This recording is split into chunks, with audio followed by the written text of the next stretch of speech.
Dulu pas pertama dengernya, rasanya tuh mau nyanyi sambil teriak aja. Ya belum tahu sih maknanya gimana, tapi pas udah gede, pas udah ngerti, nyanyi sambil teriaknya tuh sekalian mendalami juga nggak sih? Apalagi makna lagu ini tuh tentang lo yang udah capek banget, coba ngomong tapi nggak pernah didengar juga. Mari kita bahas makna lagu ini. Lagu itu tuh sebenarnya dari film Dreamgirls tahun 2006 yang diperanin sama Beyonce yang jadi Dina Jones. Karakter ini tuh adalah seorang penyanyi yang seluruh hidupnya tuh dikontrol sama suaminya yang sekaligus manajernya dia.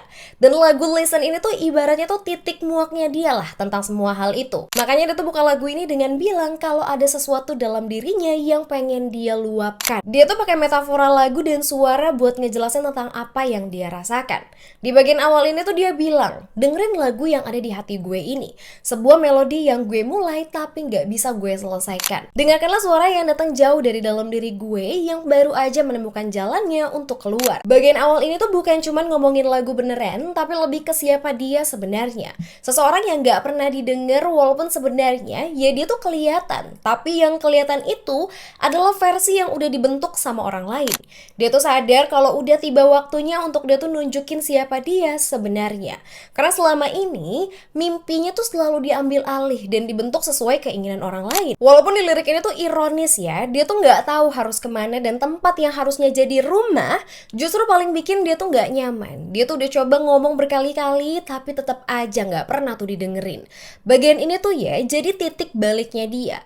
Sekarang dia tuh udah berhenti untuk meyakini apa yang menurut orang ini tuh terbaik. Karena dia tuh sadar bahwa dirinya selama ini tuh bukan dia yang sesungguhnya, melainkan produk dari kontrol orang lain. Dia tuh bilang kalau selama ini ya dia tuh selalu dengerin apa yang diarahin, tapi sekarang rasanya dia tuh udah nemuin jalannya sendiri. Karena dia tuh ngerasa kalau dia tuh udah hampir gak ngenalin dirinya sendiri lagi. Dia tuh kira kalau versi dirinya ini tuh udah mati, tapi ternyata ya ada, cuman butuh keberanian buat keluar.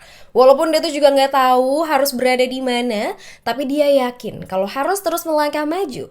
Dan kalau lo sadar juga, bagian lirik akhir ini tuh ada perkembangan dengan yang awal. Kalau awal dia tuh bilang belum bisa kelarin ini melodi. Dan sekarang dia tuh yakin kalau bakalan menyelesaikannya. Dia tuh tutup lagu ini dengan bilang, gue tuh dulu ngikutin suara yang lo arahin ke gue, yang lo bilang terbaik lah. Tapi sekarang gue tuh bakalan cari jalannya gue sendiri. Jadi kalau lo tiap denger lagu ini rasanya gimana?